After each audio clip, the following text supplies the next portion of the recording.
Le 6 juin dernier, le PGA Tour, sans oublier le DP World Tour, l'ancien circuit européen, et le LIV, la nouvelle ligue, ont annoncé leur fusion, une nouvelle qui a surpris le monde de la petite balle blanche, à commencer par les experts de Golf Plus. C'est un jour historique pour le golf mondial et professionnel. Ça va forcément changer tout. Alors, va venir après l'étape plutôt de tout ce qui est gestion des calendriers pour trouver aussi une étiquette sportive et puis aussi homogénéiser ce classement mondial qui est extrêmement complexe et qui était à bout de souffle. Et puis après, on verra les calendriers, comment c'est manœuvré, comment c'est géré au quotidien, parce que faut pas oublier, les plus grands acteurs, ce sont quand même les plus importants, ce sont les joueurs. C'est parti pour un long tracé. Alors maintenant, c'est 3 entités pour trouver un programme intelligent, cohérent entre tous ces joueurs. Jay Monahan, le commissaire général du PGA Tour, l'homme de 53 ans, n'a pas encore toutes les réponses sur l'accord entre les parties.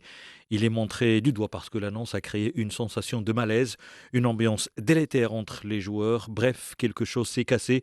Les joueurs n'ont pas été tenus au courant des tractations. C'est un circuit qui est censé être l'émanation des joueurs, donc c'est censé être eux qui décident in fine. Là, pas vraiment. Jay Monahan, non seulement il a envoyé les joueurs au front, mais lui, il s'est bien gardé d'aller au front, parce qu'on l'a quasiment pas entendu depuis 2 ans. On le voit 1 fois par an, 2 fois par an, à l'occasion du Tour Championship et du Players Championship pour une grande conférence de presse. Le reste du temps, c'est j'envoie Tiger Woods, j'envoie Rory McIlroy, j'envoie tous les autres joueurs au feu. Et ça, pour moi, c'est extrêmement choquant parce qu'il s'est un peu protégé et après, il annonce le deal. C'est extrêmement surprenant dans la méthode, même si on comprend bien que le seul moyen de garder tout ça secret, c'était de l'annoncer très vite et de mettre très peu de monde dans la boucle, ce qui semble avoir été le cas. La manœuvre n'a pas plu. Le secret qui a entouré ces tractations, le secret ne fait pas l'unanimité, même si la nouvelle ligue a abandonné ses poursuites contre le PGA Tour et vice-versa. Le PGA Tour a abandonné sa contre-attaque juridique, mais cela ne veut pas dire que tout est rose, au contraire. Ça a été gardé extrêmement secret. On peut imaginer qu'un tel accord, il fallait pas qu'il y ait de fuite avant. Et c'est vrai que les joueurs, et pas que les joueurs, Greg Norman, qui est quand même celui qui est directeur opérationnel